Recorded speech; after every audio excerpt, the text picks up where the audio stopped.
Well, hey there, everyone, and welcome back to Stuff in Excel. I'm Richard, and what we're going to do in this video is take a look at the function called equals stock history. Now, this is a function that was added into Excel in 2021, and it has gradually made its way into the desktop version of Excel. It's a very useful tool if you're trying to find out what old stock prices were, you may be trying to reconstruct a history of stock prices, look at a pattern of stock prices, or if you may be trying to compute the price to equity ratio for a company, and you need that particular stock price on that particular year and date. So we're going to look at how to use this function to find the historical stock price for any stock on any given day.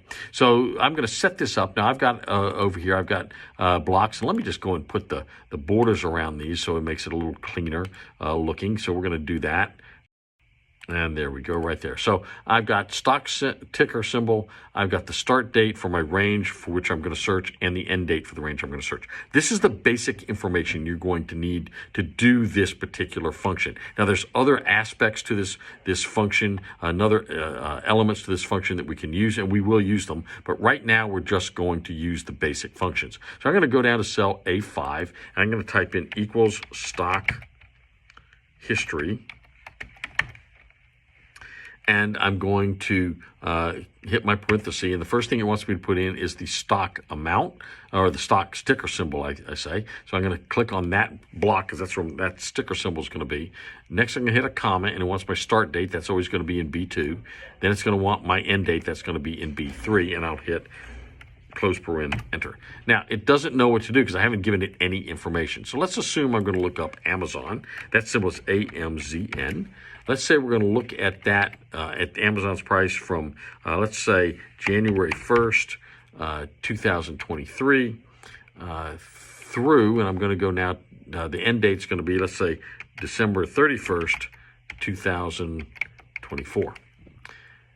Okay, so I'm going to click on that, and it gives it to me. It's give me that stock price you see for every single day as I go through that period of time. And you can see it's got every single one of those days for an entire year. So that's going to be really helpful to us and give us a lot of good information that we can use. Now, it leaves out, if you'll notice, it goes, it doesn't have January 1st and 2nd because January 1st and 2nd was a Saturday and a Sunday. Also, it doesn't have, so it doesn't have the 7th and 8th. It doesn't have the 14th and 15th or the 16th. 16th was Martin Luther King Day, so the markets were closed.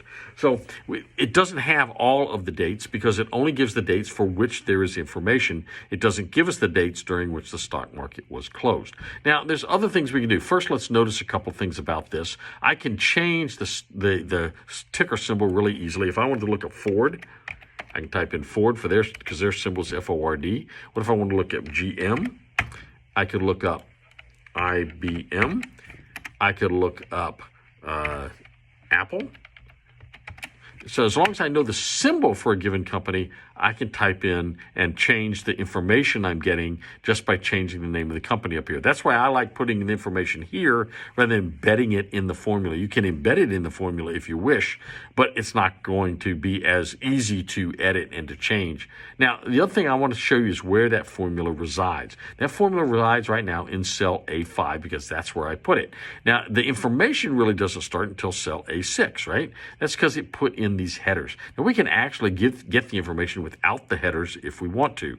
That's because we have the capability of adding some other features into this function. So if I go back into this function and I take out the parentheses, it's going to tell me up here in this line all the different options I've got. Right after the end date, I've got an interval option, I've got a headers option, then I've got all these properties options I can use. So let's go look at what some of these are. The first one is the interval, and when I hit a comma, it tells me my interval options are daily, weekly, or monthly. Let's pick daily just for the fun of it. So that's going to be a 0.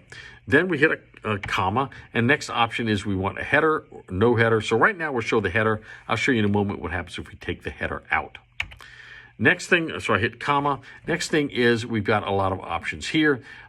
For date, we can put the date, the close, the open, the high, the low. Now it defaults to putting in the date and putting in the close price. It also defaults to putting in headers. So that's something else it does. But let's say we want the date. comma. We want the close, comma. Let's say we also want the open, or excuse me, let's say we want the high, comma. We want the low, comma, that's 4. And we also want the volume for 5. Okay. Now, are there any other options? There actually, it gives you all these options out here to the right, but I haven't been able to find any more of those options, what they might be. So at this point, I can hit enter, or I can close the parenthesis, and it's going to be busy, and then it's going to find all that information for me, and I can put it in here. Now, again, the formula is in cell A5. It's got headers, and then the information starts in cell A6. What happens if I take the headers out? And that's interesting. Right now, remember, the information starts in cell A6. So I'm going to back up to my formula, which is in A5. And I'm going to change that 1 right there, which was the headers, to a 0, which means no headers. And when I do that, watch what happens to the information. It all moves up 1 row, right? So what we know is that without the headers, the information will start where the formula is. With the headers, if I go back and change that 0 to a 1, the information won't start until the line underneath the headers. So that's just something interesting to know about this thing. Now, if I wanted just a single date, I can do that. Let's say we want an apple, and we just wanted it for, let's say, March 15th, 24.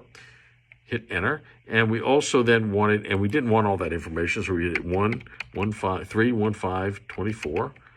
And you know what? It'll give us just a single date. If I wanted IBM on that date, I can do that.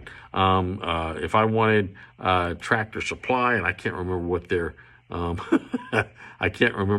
symbol was, but if I wanted another company, again, let's see what I had. Amazon earlier. For some reason, I can't remember a lot of the companies' names out there right now, or their symbols. But I could do individual dates. I could do May 15th, 5/15/24, and do 5/15/24. Now, it's going to tell me, there it is, it's 5/15/24.